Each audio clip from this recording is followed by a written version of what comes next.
Hi, this is Daniel Bryant. I am a motion graphic designer in the Tampa Bay area, and today we're going to be working in Photoshop, looking at blending modes and layer styles to make a really cool looking ad. So the very first thing we're going to do is kind of go over some of my favorite blending modes. Blending modes in Photoshop can be found right here, and what they do is darken and add and brighten your layer based off of different equations inside of Photoshop. Now, a lot of times you're just going to be playing around trying to find out, okay, what looks nice.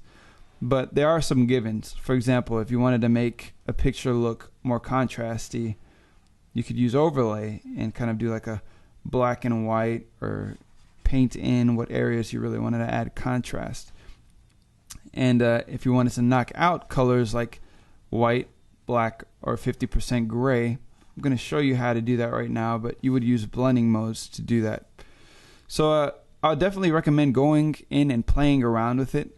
But just real quick, some of my favorite ones here are multiply. And what multiply does is it darkens a layer or multiplies it on top of itself.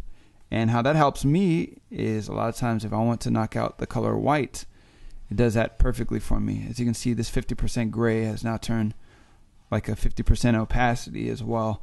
So if you needed to use it for that. If I want to knock out this black area, I would use add. You can see how it's adding to this layer. It's kind of making it brighter. And if I wanted to take out the 50% gray, I would use hard light, and you can see how the black and white area aren't affected at all. Now you can use this in multiple different ways. If I wanted to paint on top of this, for example, let's say I needed to paint dodge and burn. Now that I have this gray area here, I could paint, let's press D and paint in black, or press X, paint in white here. And if I want to bring down the opacity, that could really help me like in rounding things out, or during a retouch, if I'm trying to define the edges of a nose and such like that. But this just a really quick technique for you. We're going to use it here just a little bit. So let's go ahead and get started. So I'm going to actually delete that top layer where we're using those examples and duplicate this bottom layer one time. So let's start out with our first blending mode. So let's go back to add, and you can see how this multiplies this layer, makes it brighter.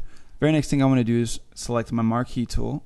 Let's go with round elliptical marquee tool, and we'll feather it about 200, and let's go ahead and select right here in the center of this layer. I'm going to press Command-Shift-I to invert my selection and press delete.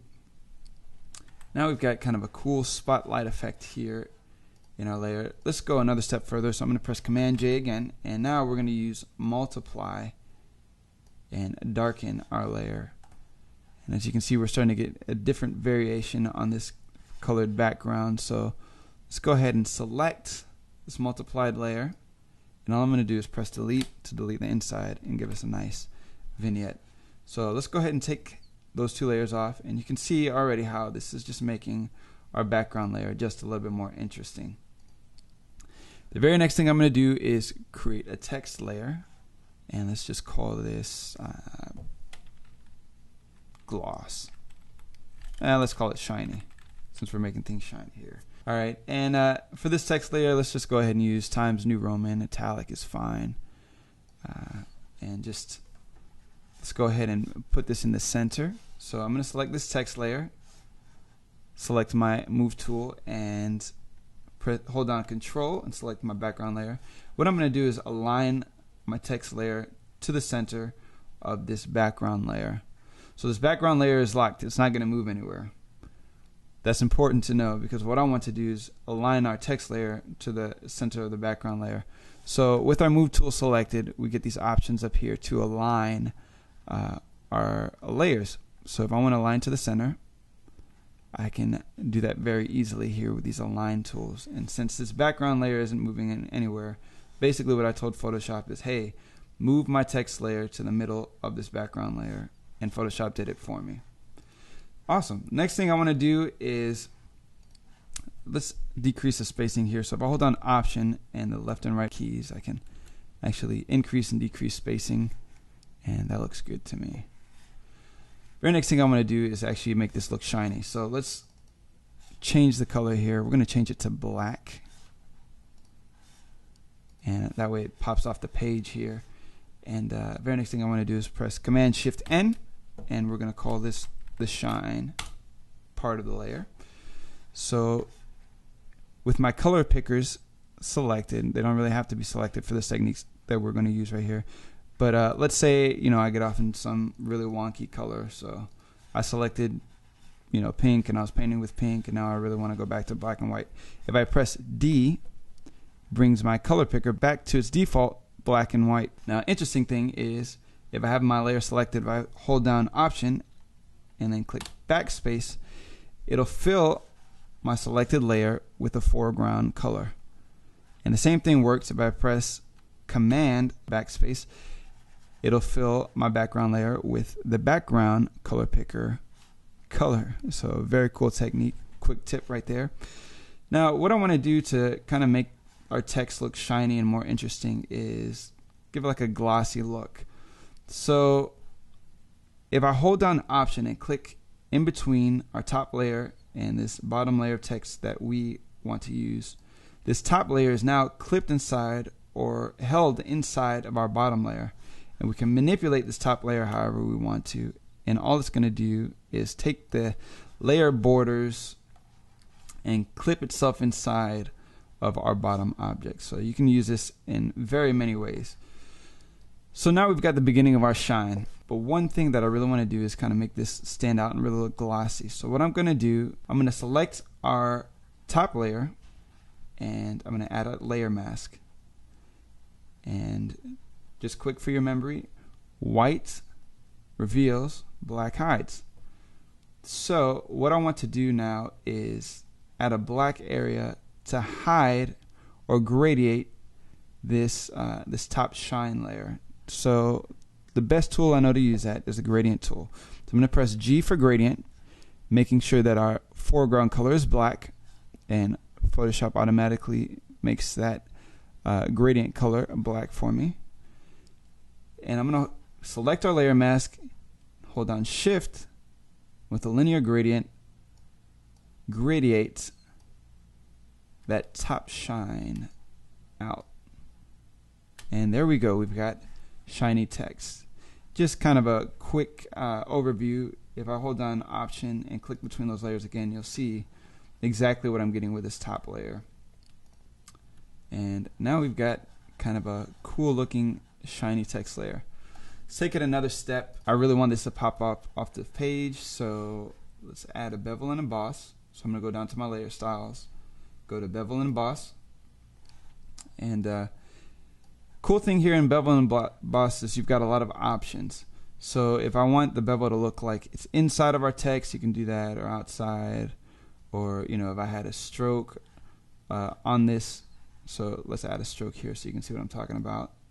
Make it huge, and we'll do stroke emboss, and then you can manipulate the bevel emboss on top of the stroke itself. If I take it off, you'll see it's not doing anything to the actual layer, it's just doing it to the stroke.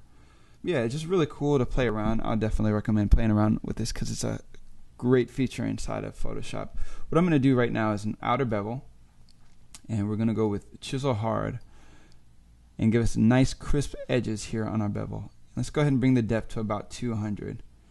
In depth, all it is telling Photoshop kind of how high to make this layer. So if I wanted to make it look like it's way off the background here, I'd bring the depth way up.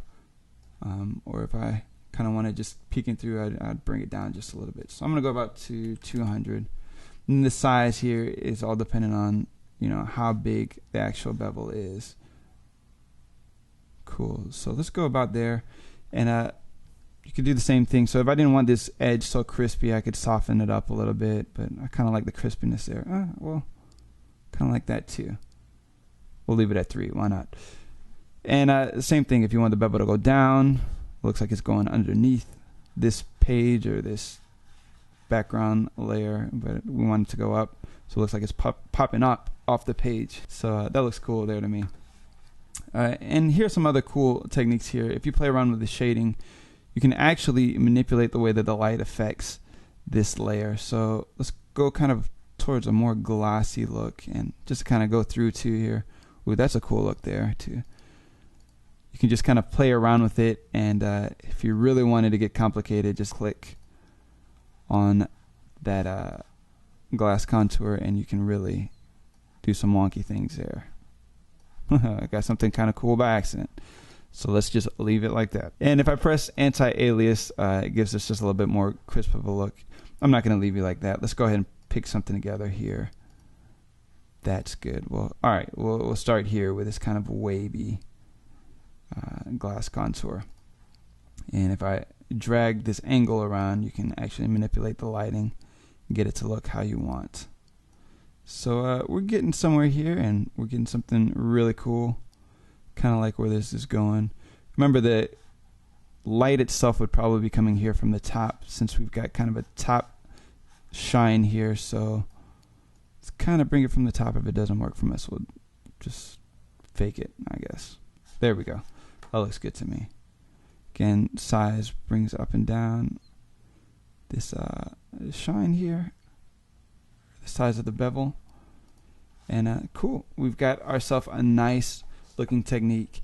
And one cool thing here too is with the text, if I wanted to change the text, let's just change it from shiny to glossy, and we can still manipulate the text without doing too much.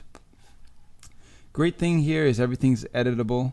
If we wanted to go a step further, we can use different blending modes, but this is just a really cool technique that you can use inside of Photoshop to get just one stylistic looking ad or logo design. Cool. Well, I hope you've learned a lot inside of this tutorial, and I hope you have fun learning. Thanks.